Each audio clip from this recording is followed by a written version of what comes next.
اگر کر رہا ہو نا ایک عام آدمی، ایک بیوروکریٹ جو ایماندار ہو اور کہہ رہا ہو کہ اس ملک کی بیوروکریسی کھا گئی، تو وہ تو نہیں کر پائے گا سب کے خلاف سب کچھ. لیکن آپ وزیر ہیں، آپ لوگ حکومت میں ہیں، اور آپ کی حکومت عمران خان کی حکومت گرا کے آئی. تب بھی آپ لوگ کیا نعرہ لگاتے تھے؟ پنجاب میں ریٹ چل رہا تھا، ٹرانسفر پوسٹنگ کا ریٹ چل رہا تھا، پیسے پنکی کے پاس، پیسے گوگی کے پاس، سب ان کے پاس جا رہا تھا. لٹ کے کھا گئے پاکستان، پنکی گوگی تھے کپتان. تو پھر پنجاب میں ایک بھی بیوروکریٹ پکڑا جو آپ نے کہا کہ اس قدر دھڑا دھڑ پیسے جا رہے تھے، بیگز پہنچ رہے تھے گوگی کے پاس، گوگی سے پنکی کے پاس، گوگی بیگز بھر کے بھاگ گئی ملک سے باہر جہاز میں بیٹھ کے. تو آپ نے ایک بھی بیوروکریٹ پکڑا؟ جن بیوروکریٹس پر الزام تھا سب سے پہلے ان کو مبینہ طور پر ڈی جی پی آر میں لگایا گیا، اور وہاں پر پھر کرپشن کی خبر آئی. یہ باتیں ہوئی ہیں ہمارے ہاں. اور اس کے بعد آپ بات کرتے کہ اس ملک کی بیوروکریسی کھا گئی ہے، اس ملک کی بیوروکریسی کھا گئی ہے. رسیدیں آپ لوگ نہیں دے سکے لندن کی جائیدادوں کی. اس ملک کی بیوروکریسی کھا گئی ہے. اور عطاء اللہ قاسمی صاحب لکھتے ہیں کہ آپ لوگ کس حال میں تھے، اب کس حال میں پہنچ چکے. تو خواجہ صاحب آپ پر، باقی لوگوں پر الزامات ہیں. بیوروکریسی اس ملک کی باہر شہریت لے رہی ہے. یہاں ہم نے دیکھا آپ کے اپنے پاس اقامہ نکلا، آپ کے میاں صاحب کے پاس اقامہ نکلا، آپ کی لیڈرشپ کے باقی لوگوں کے پاس اقامہ نکلا، سندھ میں مراد علی شاہ سرکار کے پاس اقامے نکلے دھڑا دھڑ. تو وہ شہریت لے رہے ہیں، آپ لوگ اقامے لے لیتے ہیں. یہ کام ہم نے آپ سب کے دیکھے ہیں.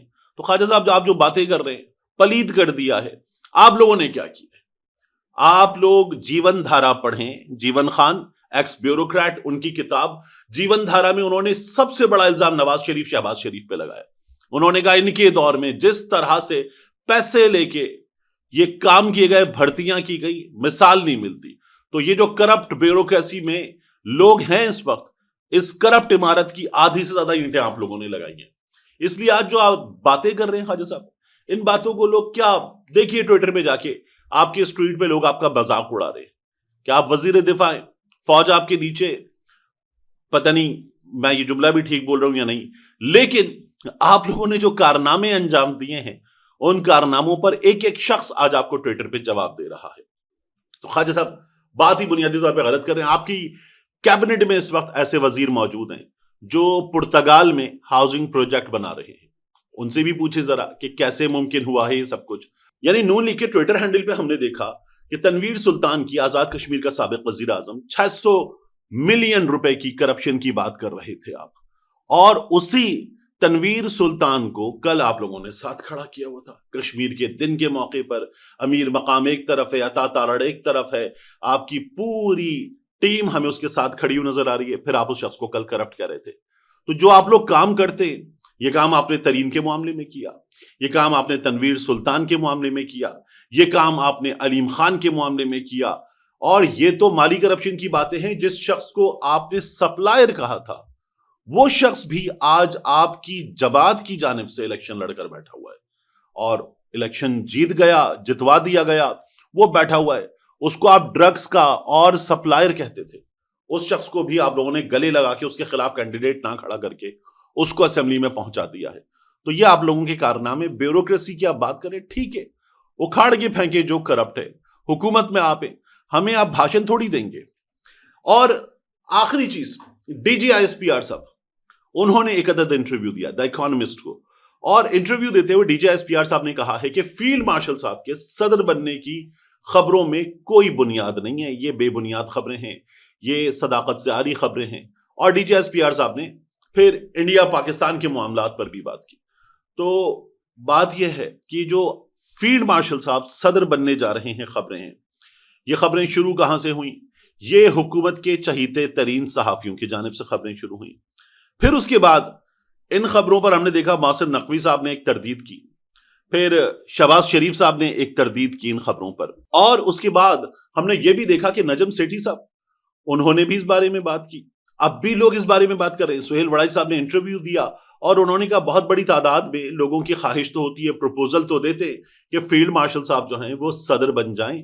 یہ تو ہو رہا ہے. تو D G S P R صاحب جو بات کر رہے ہیں کہ یہ خبریں بے بنیاد ہیں، آپ نے اس سے پہلے بھی ایسی خبریں دینے والوں کو خود بتایا ہے کہ یہ خبریں مت پھیلائیں، یہ باتیں مت کریں، یہ باتیں غلط ہیں. عمران خان صاحب کے کیس میں بھی بتایا گیا. تو اب بھی بتا دیا جانا چاہیے کہ یہ باتیں فیلڈ مارشل صاحب کے خلاف، فوج کے خلاف غلط ہے اور ان سے نقصان ہوتا ہے. پھر ہمیں دا اکانومسٹ کو، انٹرنیشنل میگزینز کو بتانا پڑتا ہے کہ فیلڈ مارشل صاحب صدر بننے نہیں جا رہے. باتیں بے بنیاد ہیں. دوسرا، D J S P R صاحب نے انڈیا کے حوالے سے بات کی اور کہا کہ اب کی بار اگر انڈیا نے کوئی غلطی کی تو ہم جواب مشرق سے شروع کریں گے. میں دیکھ رہا تھا انڈین میڈیا پر یہ وہ چیز ہے جو ڈسکس ہونا شروع ہو گئی ہے. یعنی ہمارے مشرق میں جو انڈیا ہے وہ سیدھا پنجاب کا بارڈر ہے، کشمیر، آزاد کشمیر، مقبوضہ کشمیر آمنے سامنے، یہ صورتحال ہے. لیکن اگر آپ انڈیا کے اس پہ شروع کریں گے تو وہاں بنگلہ دیش ہے، وہاں کچھ جگہوں پر دیگر ممالک ہیں، چائنا ہے، چھوٹے ممالک ہیں. وہاں سے جب شروع کرنے کی بات ہوتی ہے اور بھارت کے اندر گہرائی سے اس کا جواب دیا جائے گا تو پھر یہ وہاں پر پریشانی شروع ہو گئی ہے کہ کیا ہم بنگلہ دیش کا استعمال کریں گے، کیا بنگلہ دیش بھی اس میں کود پڑے گا، کیا چائنا بھی اس میں کود پڑے گا، اور بھارت کو اچھی خاصی پریشانی ہے. یہ وہ جگہ ہے کہ جہاں پر D G S P R صاحب جواب دیتے، لوگ فوری طور پر ساتھ کھڑے ہوتے ہیں کہ ہاں انڈیا کو جواب دینے کا معاملہ ہے، ہم ساتھ کھڑے ہیں. انڈیا سے لڑائی کا معاملہ ہے، ہم ساتھ کھڑے ہیں، ہم اپنی فوج کے ساتھ ہیں اور زبردست انداز میں ساتھ آتے ہیں. لیکن یہ ظاہر ہے کہ ضرور سوچنے کی بات ہے. یہاں سیاسی معاملات میں، دیگر معاملات میں، حکومت کے ساتھ کھڑے ہونے کے معاملات میں اب لوگ اس ادارے کو تنقید کا نشانہ بنانا شروع کر چکے ہیں، جو نہیں ہونا چاہیے. اور نہ ہونے کے لیے ضروری ہے کہ وہ پالیسی اپنائی جائے جو پالیسی اپنائی گئی تھی عمران خان کے معاملے میں. عمران خان کے معاملے میں پالیسی کیا تھی؟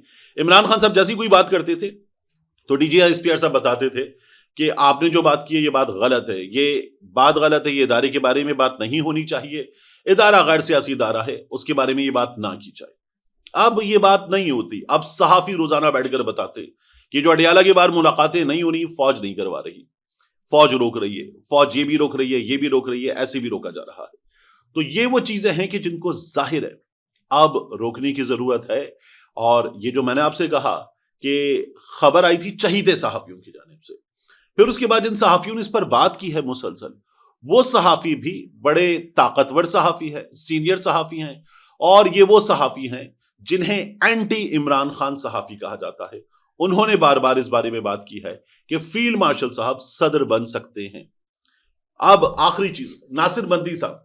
علامہ ناصر بندی صاحب کو ہم نے دیکھا ہے وہ ڈیجیٹل کانٹینٹ کریٹر ہیں، اور مذہب پہ جب وہ بات کرتے ہیں تو ظاہر ہے کہ اپنی ایک نالج کے ساتھ بات کرتے ہیں.